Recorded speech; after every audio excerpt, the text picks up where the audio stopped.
Hello, everybody. Welcome back to another Genre Guys. We're so happy that you could join us today because we are going to be talking about a movie that is, well, magical, mystical, full of whimsy, excitement. Oh, wait. Sorry. No, not that Sorcerer. My apologies. We're going to be talking about a movie that'll probably make you want to throw yourself off a building after you watch it. Oh. Called The Sorcerer. Just plain Sorcerer. Yes, just Sorcerer. And this movie, while I was looking for images to display up on the screen, I saw the caption that the genre for this film was movies that involve driving a truck. And I feel that description woefully undersells it. Yeah, I would say. This movie. So first of all, hello, Lou. Hello, Lauren. How are you guys doing tonight? We're great. We're just driving along here. Enjoying the scenery. Hoping nothing explodes. That too. Yeah. Wow. This film was a gut punch. I went into this again, not having seen it before, not having heard of it before. A fan of Roy Scheider, who is the lead, mainly knowing him from his role in Sequest, and please don't kill me for saying that. But when we were like, yeah, let's do this movie, Sorcerer, I was thinking like, oh, okay, maybe this is some sort of 70s fantasy film. Maybe I can watch it with my kid. And the first few minutes kind of really disabused me of that notion. But good gravy, this film, I think it's more too intense for younger viewers, I think is the official designation. More bleak than Ace in the Hole, which we covered, I would say. Oh, well. It's certainly intense, but by the way, William Friedkin, who's the director, of course, was most famous before this and after this actually, because again, this didn't do well, for The Exorcist. And that is why some people think it failed, although there's a bigger reason that Lauren's very familiar with as to what opened 2 weeks before. But is that calling it Sorcerer, people are expecting something occult from him. And the name is actually a name on one of the two trucks in the movie, because apparently down where this was fixed, they named their trucks. Go figure. And the other one is Lazaro, which is short for Lazarus, as far as coming back from the grave. And they decided Sorcerer was a better title for some reason. And that really kind of threw me off a little bit. So you can see the Sorcerer truck right there, but I'll pull up a better photo of it, which I was able to find, because right up until that point, I was like, where's the magic? Where's the sorcery? No, that's Lazaro. Sorry, that's Lazaro. Well, okay. But Lazaro is risen from the grave, and nobody in this movie manages that by the time it's over. So yeah, pretty much. How about this, Lou? Do you want to give us a little recap? Here we go. Oh, sure. It's real simple. There are four men with various problems. One is an assassin who has to be on the lam. One is a terrorist who likewise has to get out of Dodge. One is an embezzler who has to get out of Dodge, although in that case it's Paris. And one is a wheelman for a gang of Irish crooks who make the mistake of knocking off the Italian mafia's favorite bingo game, and he's got to get out of town. And so all four of them, we start with the vignettes, as they call them, of each of the four situations, and they all wind up in this godforsaken South American jungle hole where an American oil company is drilling for oil. And all the people in the economy basically depend on that, even though it's a nasty, crooked dictatorship.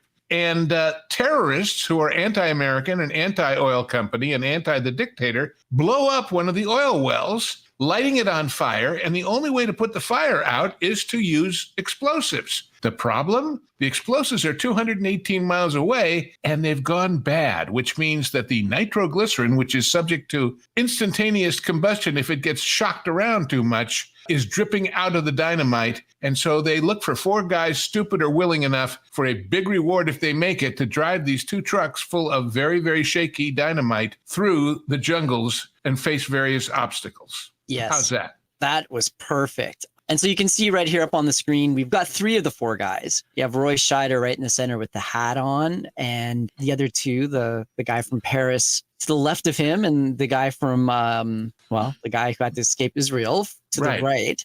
And then to the far left, you have the American oil guy who's looking for those folks to hire on to transport this leaking nitroglycerin. Man, this movie was something else. it was, I think the epitome of it's not the destination, it's the journey.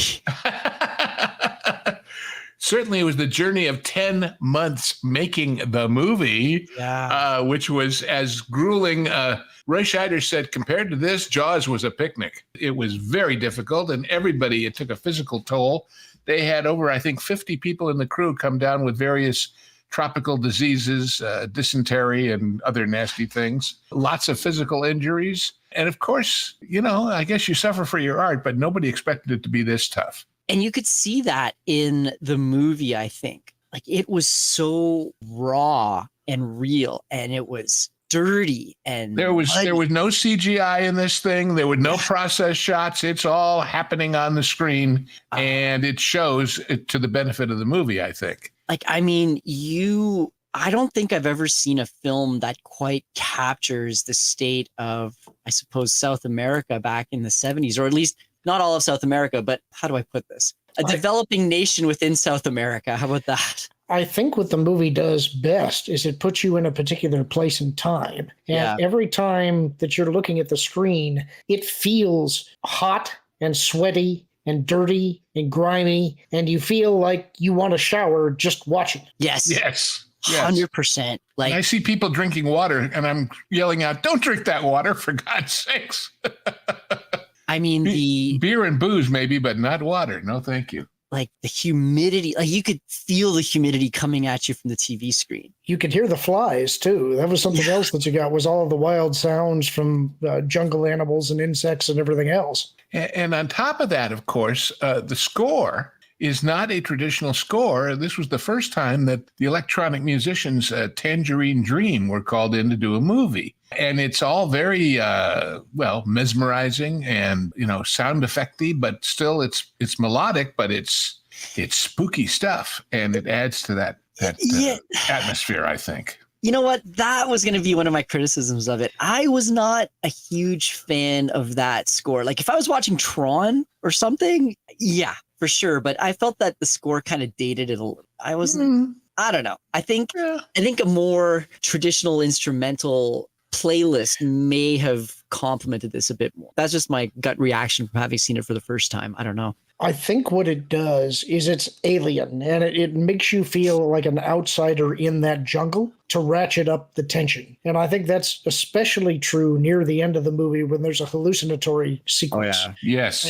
And I think that's why that particular style of music was used for this movie. It's to make you feel on edge, and you should be throughout the entire picture. It's one wild ride, gang. It's one intense wild ride. It is also a movie that, again, was not very well thought of when it came out, did not do well. It opened a month after, what was that funny movie that you like so much, Lorn? Space. Something about providing hope at one point before they decided to dash it against the rocks and kill it 45 years later. Well, yeah, but back then it was something new when we're talking about Star Wars. And to give you an idea, Star Wars, as many know, including yours truly, who was there on opening day, just on the rumor, it opened at the Chinese Theater on Hollywood Boulevard, the real one, not the Disney imitation. And this film was booked to go in there 3.5 weeks later. And so they had to put it in. But after 1 week, they said, no, get this out of here. We were selling out with that science fiction movie. And it suffered accordingly, unfortunately. That is a shame. So this was the first victim of Star Wars' success, I suppose. Well, there was an opinion at the time that it had literally changed audiences as far as what they were looking for. That they were looking for action and escape rather than something this serious or this down or this intense. And that's fine. But the other reason given for it not doing well was that it was a co-production.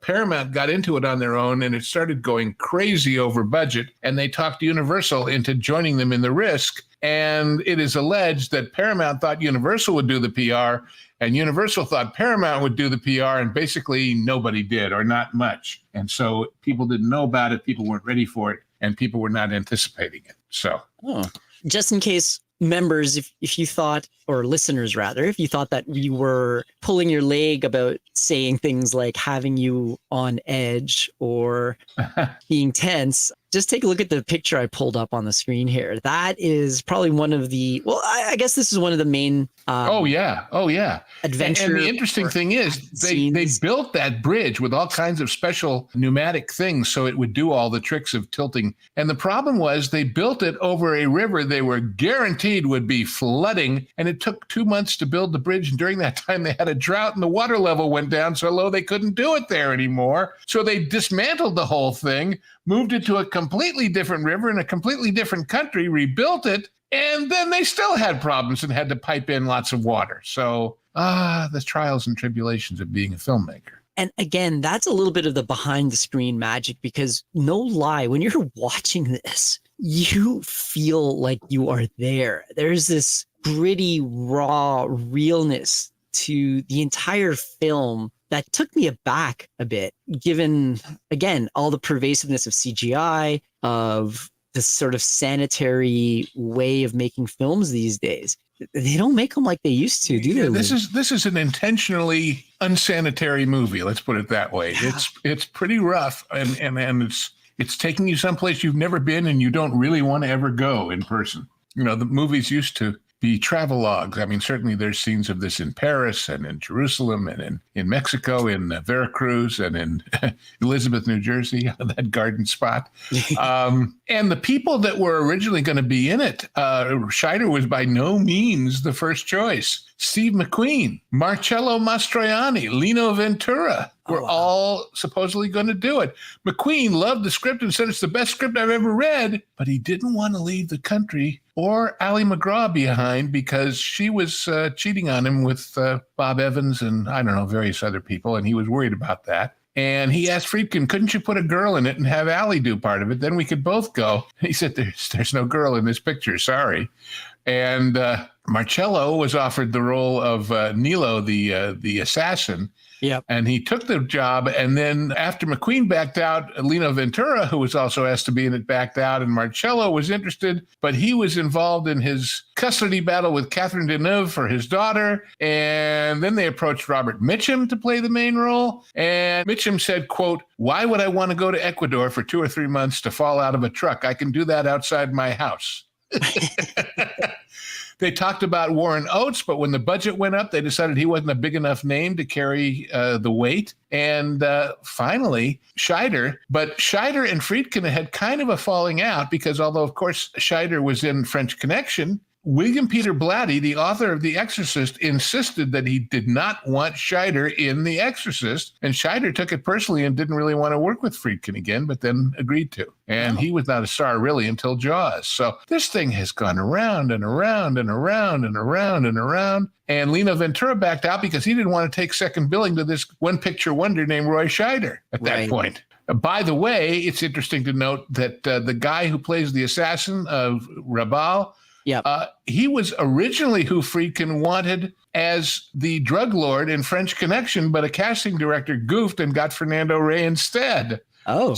So, and Scanlon, the role that Scheider plays, was offered to Clint Eastwood and to Jack Nicholson, and they originally offered John Paul Belmondo the role of the Frenchman. You know, I'm still sort of thinking a little bit about what you said, and Steve McQueen in that role, I think, would have been like, I mean, nothing against Roy Scheider. I think he did amazingly well, but Steve McQueen in that role would have been very cool to see, I think. Yeah, sure. Well, the audience already associates him with being a driver, and I think that's what he brings to that picture. That's true. That's true. In fact, one of the stuntmen who worked on this was Steve McQueen's stunt double for all those motorcycle gags in The Great Escape. So, you know, the twists and turns of the biz, what can I say? In fact, there were some people who thought the movie didn't do well because those first vignettes in Veracruz and in Jerusalem and in Paris are all in their native languages with subtitles. Yeah. And people thought, gee, what am I going to see, a foreign film with subtitles, which in those days was a no-no. So the other sort of interesting thing about this was that you really didn't know who to root for because all of the main characters were, well, jerks, basically. Well, they're bad guys. There's no doubt about that. Yeah. But it just shows you bad guys get in trouble too. And and I'll tell you what, this is a movie that if you just want to go watch something, even with the sound off, and see what somebody who understands how to tell stories with pictures knows that a lot of directors don't, This is some brilliant visual storytelling. I had forgotten how totally it works on that level beyond the characters talking and explaining what's going on. Yeah, 100%. You know, of the four characters, I'm just curious, which one did you guys kind of not glom onto, but had a more favorable view in your impression, or sort of grabbed you the most? And I'm going to start with Lorn on this one. Well, I think the Frenchman is the one that is probably the most empathetic that you could probably say. You can see that he has a human connection with his wife that he had to leave. And so in a way, I think it's easier to empathize with him than any of the others. I agree with your criticism that for me, this is a visually interesting movie. There are things that the characters overcome, but none of these characters are particularly likable. And I think that's to the movie's detriment. And I think that probably hurt it as well. Well, that was something that was said about it too, is that there was nobody really to root for. And my answer to that, Tommy, would be Scheider, only because of the detail that they mention when he's the driver for this robbery that takes place. And when he finds out that the Italians know he's the one that survived, that they want to kill because they shot a priest who was the brother of the Italian mobster who ran that church, he says, everybody knows I never even carry a pistol. I'm not a gunman. I'm a wheelman. But he's still getting tarred with the same brush. Yeah. So in that sense, he's the one that's, in a way, the most injustice. Because the Frenchman, as nice a guy he is, he did the deed. He did the embezzlement. He did the misrepresentation to the bank. I don't think that you get off just for being a wheelman, though. You were there to rob that church. I understand that. And that's, but see, in that sense, if you're going to be a mobster, whether it's Irish, Italian, or anything else, you got to know those are the rules. And you're right. That's the way it is. Do you guys think, a lot of people have said that the way that they present, and especially the way they dress Scheider, is a kick back to Bogart in The Treasure of Sierra Madre? I'm glad you mentioned that, because I wanted to call that out for one particular scene in this movie that harkened back to Treasure of the Sierra Madre for me. And that is when Scheider gets his truck across that bridge. And he's a little bit manic because they have survived it. They've managed to get across without setting off this dynamite. And he's talking about how the Frenchman and his truck, they're never going to get across there. We're going to have double shares. Yeah. And this is Bogart's manic greed from Treasure of the Sierra Madre. It definitely harkened back to that. And I think also, in a way, that scene where they arrest him earlier in the movie is kind of like badges. We don't need those stinking badges. We are the law, and you're our bitch, so to speak. Yeah. And this goes back to, like I said, in this movie, it puts you in a particular place and time. It feels sweaty, grimy, hot, uncomfortable, but it also feels desperate and completely corrupt. And they get that everywhere that you see anything taking place in this movie. Everybody involved is corrupt. There are literally no good guys at all. Oh, maybe the lady Raymond, in the bar. Maybe Raymond Bieri as the oil company guy to some degree. And by the way, that's the thinnest I've ever seen him. I wonder if he got dysentery early. When you see him, people, if you watch this movie, which I hope you will, Raymond Bieri is the oil company guy, and you've seen him in a million TV shows. Very, very, very prolific character actor. I definitely recognized him, but I couldn't place him. Tell us some of the things that he's been in, because I was trying to figure it out. But I mean, every hour-long drama that's ever been. It's the epitome of one of those, I know that guy. Exactly. I mean, he's been everything from, are you ready? Daniel Boone, Gunsmoke, Little House on the Prairie, Bonanza, Hawaii Five-0, Kolchak, The Night Stalker, The Rockford Files, Buck Rogers, Dukes of Hazzard, The Partridge Family, Hogan's Heroes, Quincy, Mannix, Knight Rider. Was he an Airwolf? That's one heck of a. That's a filmography to be proud of. That's amazing. I'll tell you. God, he was a busy man. He was a busy man. Played a lot of cops and executives. By the way, speaking of the oil company, do you remember the scene where he's being told by his boss or somebody who's from the oil company about the company needs this tanker filled, and so you've got to fix the well or else? Yeah. Behind the other guy, there is a photo of supposedly the board of the oil company back in the States. That's Charlie Bluthorn, the head of Gulf and Western and Paramount, on the wall there. And when he saw it, he supposedly went through the roof. How dare you put me up there as a corrupt oil man? I mean, there's nothing to say that the company was corrupt per se, Well, but that's a really, really good point, Lorn, I think, and it put the finger on something that I wasn't quite able to verbalize when I was watching this. Everything in this film is in some way rotten or just. Let me give you the evidence that you need for the oil company's corruption if you don't believe in that in the first place. Sure. They hired 4 desperate men to take unstable dynamite across 218 miles of jungle. Okay. Point taken. But was it the company or was it just the guy himself? Well, it was get the job done no matter what. Yeah. But this movie, I mean, the stories about the production, for God's sakes, that stuff at the end that's all weird desert and stuff. Yeah. That's in New Mexico, for God's sakes. That's not in the jungle. I was wondering about that. It certainly fits it's part of the Navajo Nation in New Mexico, but it certainly fits the bill for a dream sequence or a nightmare sequence or whatever you want to call it. I mean, if you're watching this at like 2 a.m. in the morning, drunk or something, you'd probably think you're hallucinating as well. Lou, there's a Werner Herzog movie. Yeah. That is Fitzcarraldo? No, I was thinking The Wrath of God. Okay. I think that's the one that they had. Which one was the one where they were carrying the ship across the mountains? I think so. Have I got them switched up? I think maybe that was Fitzcarraldo. But anyway, I know the movie you're talking about. Which one do you think had bigger problems during the production? Oh, I think this one, because you had major studios involved and therefore the pressure is higher. I mean, some of the people working on this thing, the guy who's the director of photography, Dick Bush, Friedkin's making this movie about a jungle and trucks and what we've all talked about. He picks the cinematographer because he liked his work on Tommy. What the heck has that got to do with this? Okay. And meanwhile, the other big scene besides the bridge that we talked about is this scene where they get to a certain point on this road and there's this massive tree that has fallen across the road.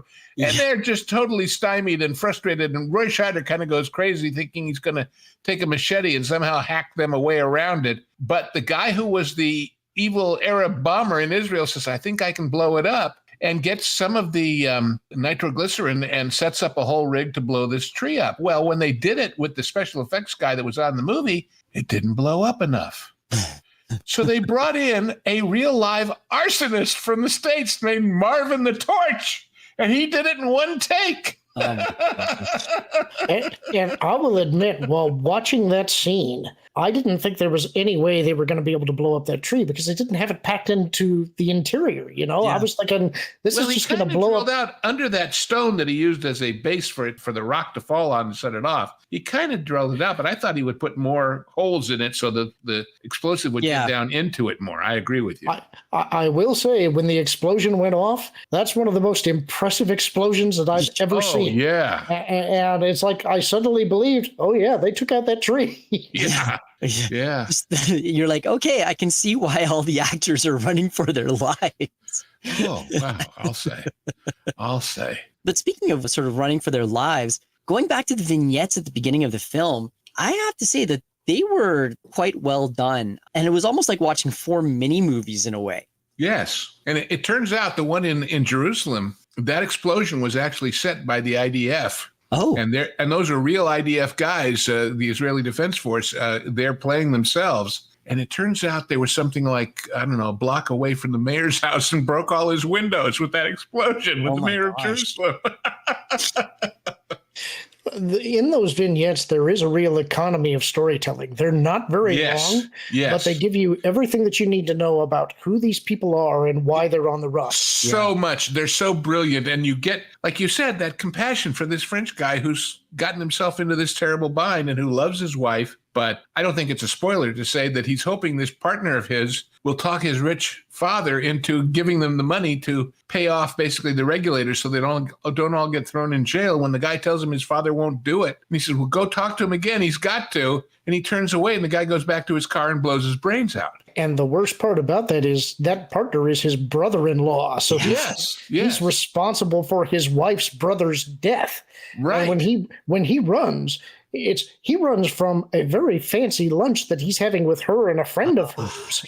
And he doesn't tell her what's happened. He just goes because he knows that his time's up. He's going to be blamed for all of this, and he's got to get out of the country. And if you think about it, he leaves a letter with Raymond Bieri to send to his wife to tell her if he dies, and Bieri gives it to Scheider, who doesn't make it, so she'll never know what happened. Never. It was a real gut punch because, like you said, it was in the middle of a dinner. They were celebrating their 10-year anniversary. She had just given him this nice watch. You could see that they were a couple that was still very much in love. And suddenly he's in this situation where he basically has to just duck out of her life forever in the middle of lunch, just completely randomly. It was wild, but at least he picked up the check, right? He did leave cash with the maitre d' to pay for it, I think.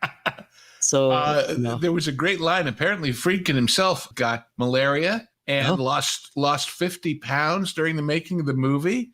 Wow. And there was a line where they compared him to Francis Ford Coppola on Apocalypse Now. And they said, quote, Friedkin took his camera crew into the jungle and never quite returned. Oh, boy. Ooh. But one of the other sort of points that I want to make about the vignettes, though, was Roy Scheider's vignette when they were in the process of robbing the church and whatnot. And just, again, the economy of storytelling. Yeah. They are robbing the church while up above the priest is talking about not being taken in by worldly possessions with greed and how love will survive, and the bride and groom and the wedding going on, the bride's got a shiner, a big black eye. Yeah, I know. Not a guy.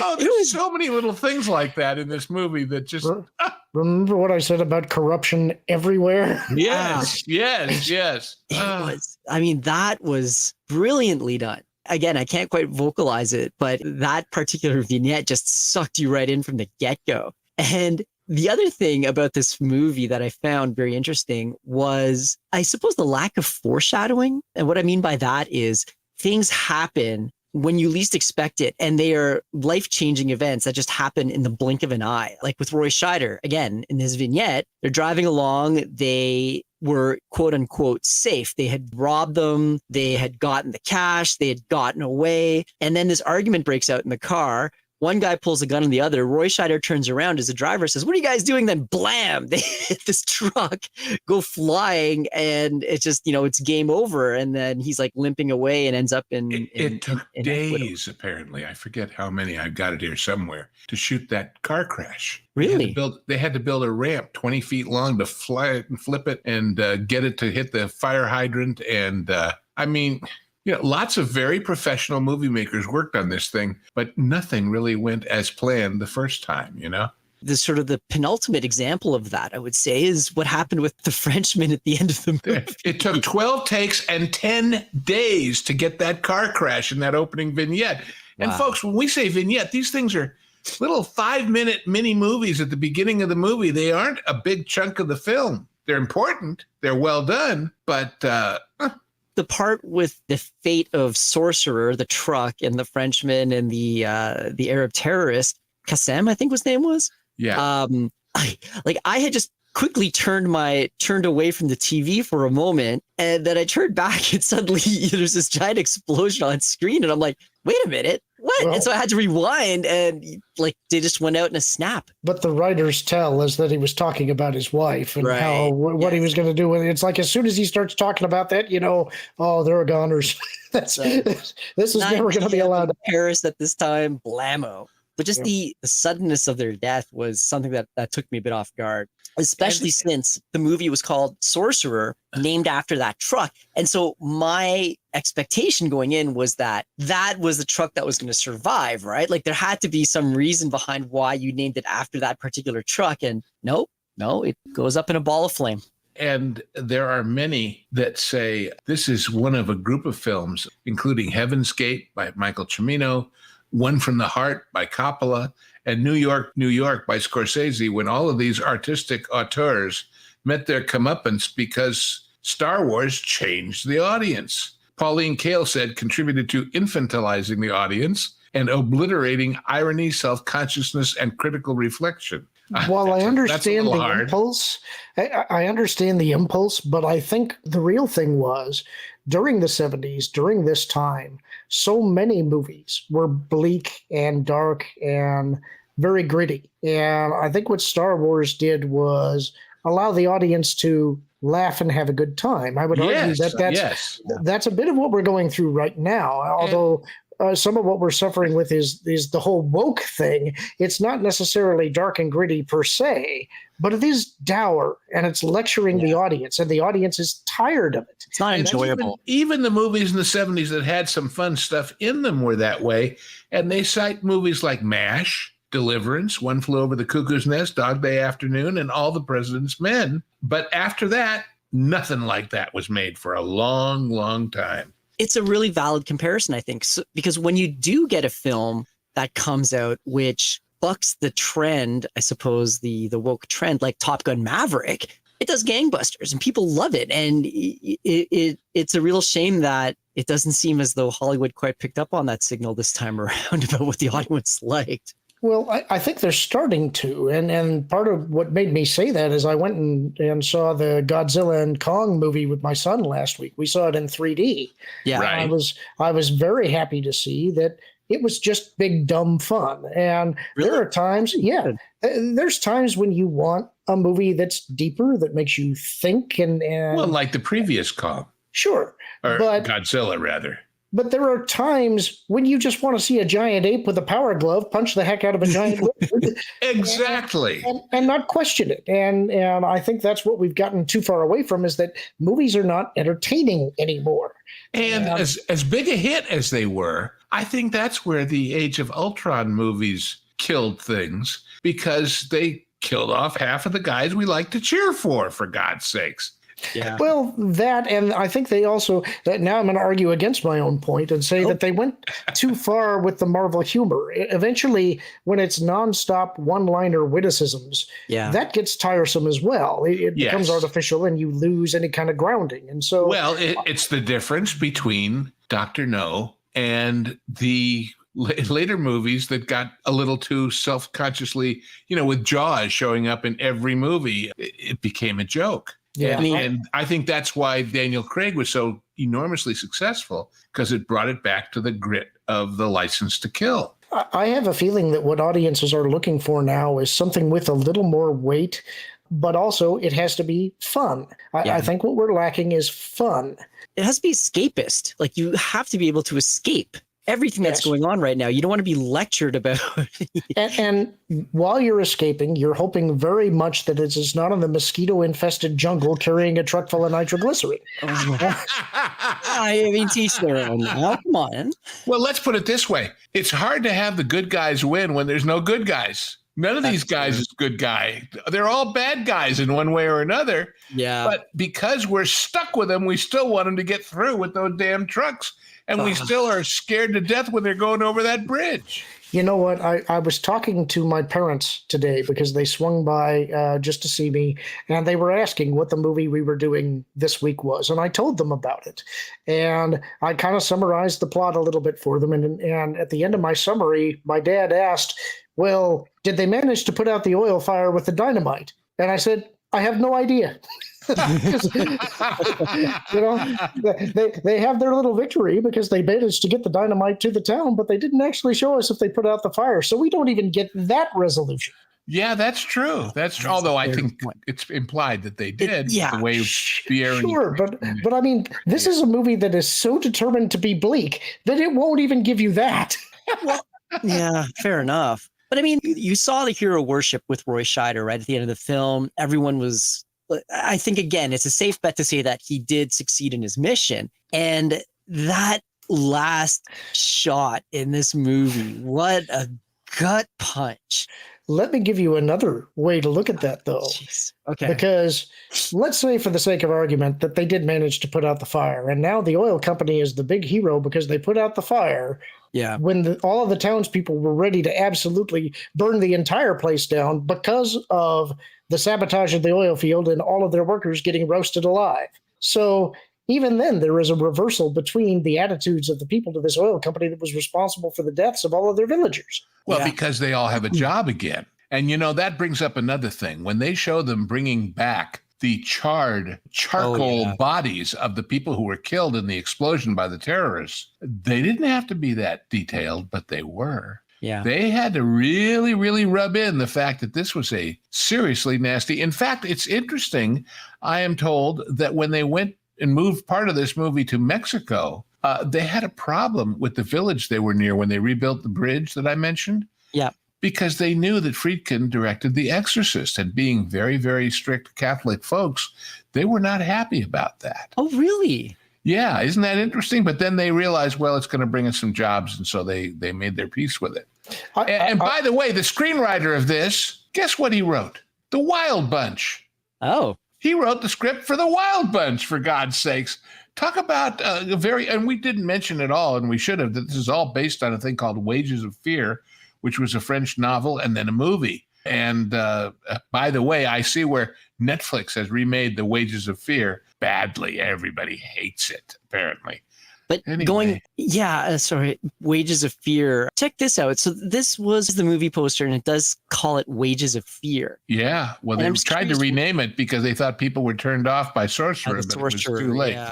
I still want to talk about that ending scene, though, guys, because wow, did that ever sweep my legs out from under me? Okay, spoilers, I suppose, but Roy Scheider makes it. He is the one. He gets all the money because he's the only one who survives. And you feel and a passport, as though, and you feel fake name, and you feel as though he's earned it, right? Like he does that really good haunted. I went through hell, but now things are finally. They've cleaned him up and given him some new clothes, but you still see the scars and the 1,000-mile stare in his eyes, and you realize he's never really going to get over this experience. And are we going to spoil it? We might as well, because it doesn't really. And he's sitting there with Raymond Bierry, who's telling him, you might want to try Managua. That's a pretty decent place down here. And he says, I can't go there because it's too big a city and somebody will recognize him and he'll have those guys on his back.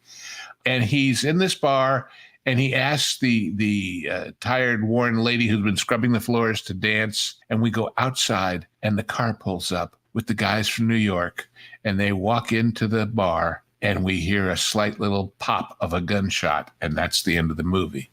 And you know what killed me is that if he hadn't asked for that moment, if he hadn't decided to take that dance, if they hadn't said, well, you know what, they'll hold the plane for you, he might have avoided those guys. They would have shown up, but they would have. If they got that far, they would have found him. Right. But we never see him get killed. We never see them do the deed. As one review I read said, we don't know if it's a gun or a backfire of a car or what. Although it's pretty obvious. Pretty sure those guys weren't there for a grilled cheese sandwich. No. Yes. And here's another bleak irony here. That means he never got to cash that check, which means that the oil company never had to pay for their services. Exactly. I hadn't thought about that, but you're right. Because they give him a check for all the money. He says, what am I going to do with this? And he says, well, our representative will meet you when you land at the other end of the plane ride, and we'll take you to the bank and cash it for you. And as you pointed out before, the Frenchman had given the oil executive a letter to send to his wife in Paris, who's probably been wondering where he's been for the last 10 years. And he gives it to Roy Scheider. It says, mail this for me when you get there. Yeah, I know. So the poor lady, maybe I suppose ignorance is bliss in this particular instance. Who knows? Well, I guess she finds out because obviously the scandal would have hit the fan after he left. Yeah, but for all she knows, he ran off with another woman. She has no clue. Yeah. I think the dead body of her brother would give it all away. Well, that certainly would be true. She'd put it all together that he ran because of the scandal. The financial stuff was not going to stay suppressed. So even though he had dreams of returning to her, I have a feeling she wouldn't accept him back. Oh, I'm sure not. I mean, but if you're in a situation like that where you've lost everything, it's sort of the one thing that you keep holding on to out of hope, right? So, boy. Yeah, I think a more appropriate title for the movie might have been, it may have just been called Hell, because that's really sort of what it feels like. There's moments when they encounter that tree and both trucks pull up and Nilo just collapses to the ground and starts laughing and then sobbing because of everything that they've been through. And now seeing this, yet another thing. And later on during the hallucinatory sequence after which Nilo has been mortally wounded. He's been shot in the gut. He's still alive and talking to Roy Scheider about how Roy's trying to keep him alive, talking to him and saying, what are you going to do with all the money? And he says, well, I'm going to go to Managua and have a couple of ladies. And I think that's another reason why Roy doesn't want to go to Managua. I think he's haunted by the ghost of Nilo. Well, here's an interesting quote from Friedkin talking about the movie. Quote, the sorcerer is an evil wizard. And in this case, the evil wizard is fate. The fact that somebody can walk out of their front door and a hurricane can take them away, an earthquake or something falling through the roof. And the idea that we don't really have any control over our own fates, our births, our deaths, it's something that's haunted me since I was intelligent enough to contemplate something like it. Isn't that interesting? And that's very, very much encapsulated. And then he elaborated in another interview and he said, I wasn't prepared for my success or failure. I felt buffeted by fate without any control over my destiny. That's one of the themes of Sorcerer. No matter how you struggle, you get blown up. It's about revenge, vengeance, betrayal. That's how I feel about life. Life is filled with betrayal, false promises. Fate is waiting around the corner to kick you in the ass. Well, How's that for a cheerful theme? And that's this movie. So, I mean, like, if you've had a rough day at the office or wherever and you're feeling kind of grim, this movie is right for you, let me tell you. Yeah, it was a good movie, very good movie, but woof. I think I need a drink after watching. Ooh, here's a piece. I'm drinking now. During a scene in Paris involving a conversation between Victor and his wife, she reads him a memoir of a retired French Foreign Legion officer. That's who right. has to make a decision whether to kill a civilian or not. The officer eventually does so, which to Victor means that he was, quote, just another soldier. His wife counters with the argument that, quote, no one is just anything. For Friedkin, this phrase stands out as the theme of the film. And Friedkin's direction prevents the line from becoming sentimental and ties in with the film's finale. There's a lot of very deep stuff going on in this 2 hours of pure action and suspense. Well, so I think on that note, why don't we do our classic what you liked and what you didn't like too much about this film? And let's start off with you, Lou. I love the sheer, constant, endless pressure of this thing. Even the quiet moments, even the relaxed moments, like those first moments in the town in South America where you're just getting used to what a, pardon me, but butthole of the universe this place is. There's something tense going on, whether it's the corrupt cops or the oil company or the terrorists that we never really see or the people. That tension that just builds and builds and builds. And again, the ability of Friedkin to tell a story with pictures. If you took those 4 vignettes at the front and took all the dialogue out, you'd still know exactly what's happening, beat to beat, moment to moment, even with the added little ironies like that bride with the black eye in the church sequence. What I didn't like, obviously not much. I would say it's hard to follow that bridge scene, even with the tree scene. And I think, to me, the least effective part of the movie is the hallucination scene at the end, because it kind of becomes a take a dream scene off the shelf and put it into a movie kind of moment to me. But it's not bad. It's just predictable. Let's put it that way. How about you, Lorn? Well, what I talked about earlier is that I always enjoy it when a movie does put you in a particular place and time. And even though it's dirty and grimy and hot and everything, you feel it. You understand what the characters are feeling while they're there. You begin to sense that desperation. And I think that's very effective. What I didn't like is that there were a couple of gags that they use in the movie more than once. And I feel like that was padding the length and maybe getting a little bit tedious. I'm thinking specifically of rotting logs on bridges and little jostles where you're worried about the nitroglycerin. Right. When we've seen it once, we've already seen it. We don't need to see it 2 or 3 more times. Also, you guys know I tend to like uplifting movies. This is a good movie. Don't get me wrong. It has great cinematography. It's well written. It's very well acted. But at the end of it, I was left thinking, okay, there are things to think about in this movie, but ultimately a bunch of bad guys died, and I don't care. And so, in that sense, I think that's why the movie wasn't necessarily so effective for me. I will argue a little bit against that hallucinatory sequence, though, because I kind of liked that scene because by this point of the journey, you could feel Scheider's tether to reality slipping. He is just gone at this point. Yeah. And when the final insult, the last one that we didn't talk about, is when his truck rattles to a stop because it's out of gas 2 miles before he's reached his destination. This is where he's just gone. He puts with a piece of chalk the mileage that they need to achieve to get to where they're going at the beginning of the trip next to the speedometer. And when he gets to that point and the truck quits 2 miles short, and it's like, oh my God, did they come that far not to make it? And there he is schlepping that case of explosive. The only thing left that he can do is carry it. And he's stumbling, he's exhausted, he's dehydrated. Any last jostle would blow him up right there, but it's the only thing left he's got. It's the only thing he has left in his life is somehow to escape this hell. And so that's why the hallucinatory sequence worked for me. Yeah, in that sense, I think it does. I think the way it was shot with all of those shots of those weird sand dune-y things and the flashbacks was kind of, I don't know, a little bit more predictable than I expected it to be. But I agree with you as far as the import of the scene. In my case, I think, and I expressed this a bit earlier, what I liked the most about the film was just the grittiness, the realistic nature of it, the way it was filmed, everything about it.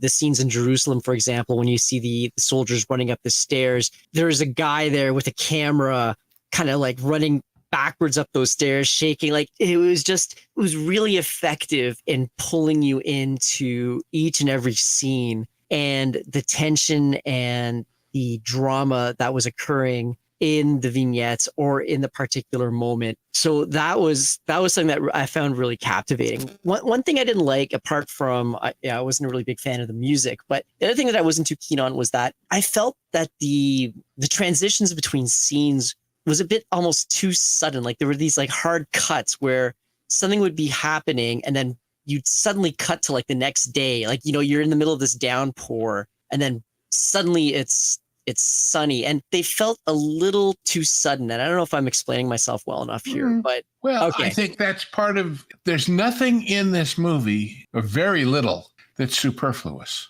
Right. Everything is telling you the story. I like, even that scene where the oil people go and, have we got some explosives? Yeah, there's some in this shack somewhere.